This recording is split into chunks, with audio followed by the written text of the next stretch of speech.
Hello summoners, welcome back to the channel, and in this video we are talking about Civil Warrior, who is getting a buff next month. I have him as a rank 2 6-star. He was one of my earliest 4-star characters in the game, and he is just such a cool looking character. Look at this motion comic. It is pretty old, but for the time it was really amazing. Definitely one of my favorite ones. And this guy, he still has kind of some utility. The power control is pretty decent, and he has a reliable heal block, some armor ups, but he is about to become so much better, and I'm actually really glad that I have him as a 6-star, because I don't have great options. He is awakened, and I'm almost at a tier 5 CC of the tech class, and so far my rank ups has been 2 characters who were buffed, Red Hulk and Mole Man. So you never know, I might take him up to rank 3. Of course it does need a little bit testing, but let's talk about his strength. So he is supposed to be really good for longer fights. He can stack a ton of fury buffs, and I think you can just hold the block and convert your armor ups to the furies. We will be talking about that in a second here. Alright, so now let's talk about his immunities. He's getting 2 new ones. He is now going to be immune to nullify and stagger effects. It's not very useful at the moment, but it could definitely have uses in the future. And then his armor ups, he still has them. Every 5th basic attack that he or the opponent throws, there's a 100% chance that you will gain an armor up. And now armor up itself is not very useful, generally speaking. The only main use is against Havoc.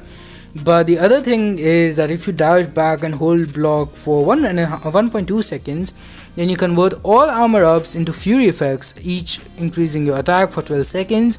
And the big thing is that you can refresh max stack, you can get max 50 furies, and you can refresh these furies when you convert more armor ups using the whole block thing.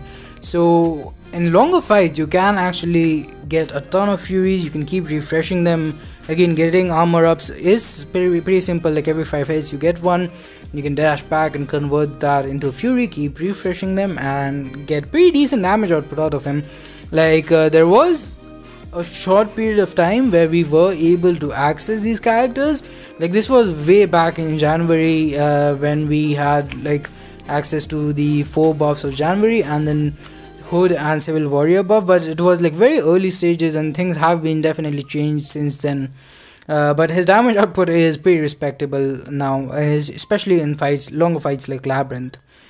Now moving on, his heavy attack still has a 100% chance to inflict a 10-second heal block, and whenever you use a special attack, you can pause the heal block for 6 seconds and also pause the armor ups for 20 seconds, which is kind of a big deal. Then on SP1 you gain 4 armor up buffs, it's 100% chance. Then on SP2 you drain 2 bars of power and deal direct damage proportional to the amount of power lost. So this is kind of cool. And again, his damage output is you can see at the moment, he's not a bad character.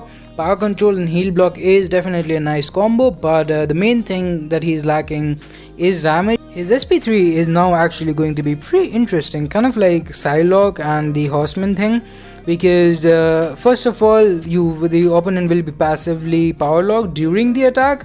So from this, I think it means that the special 3 itself will not give the opponent any power, but it has a 100% chance to drain 1 bar of power. Now you would think that SP2 has a 2 bar drain, so what's the point of going for this? But the interesting thing is that if the opponent is reduced to 0 power, then they will also be power locked for 14 seconds, and 14 seconds is a pretty decent power lock in the game. And the way I think this will be useful is you get the opponent to exactly 1 bar of power, go for SP3, and that way you get the 14-second power lock, and during that time you can either finish the fight or go for another SP2 for another power drain, or I'm not sure if you will be able to get back to another SP3. Probably not. I'm not sure. 14 seconds, I don't think you'll be able to get back to another SP3. But finally we are going to talk about his signature ability. So he will begin the fight with 2 indefinite armor up buffs, so you will at least have 2 of them, and this Heimdall fight is going to be so long.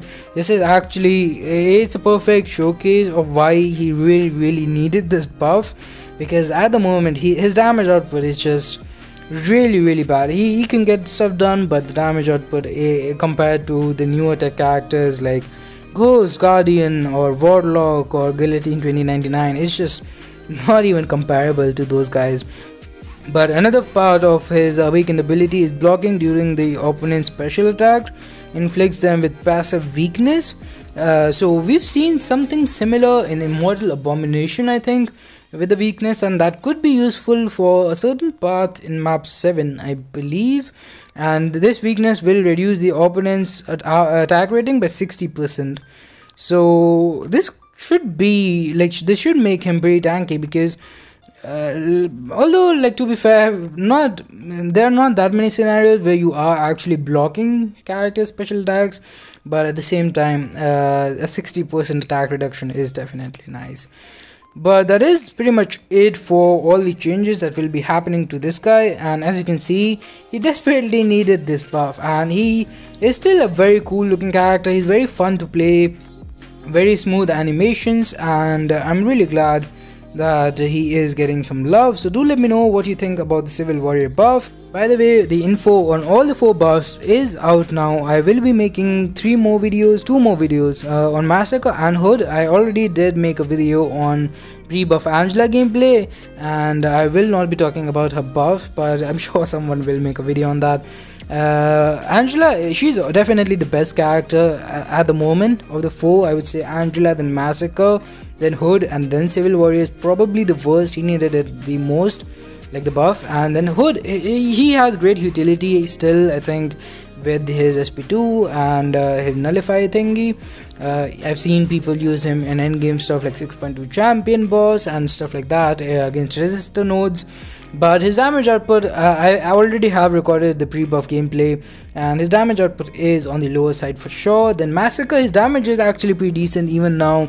I managed to solo Labyrinth of Legends Red Hulk in under 6 minutes, which is kind of cool, because I'm pretty sure Blade with Danger Sense and Falcon, even though Falcon usually has much weaker damage output compared to his damage in Labyrinth, because there is this small chance of the opponent evading, so you are actually gaining a lot of cruelties.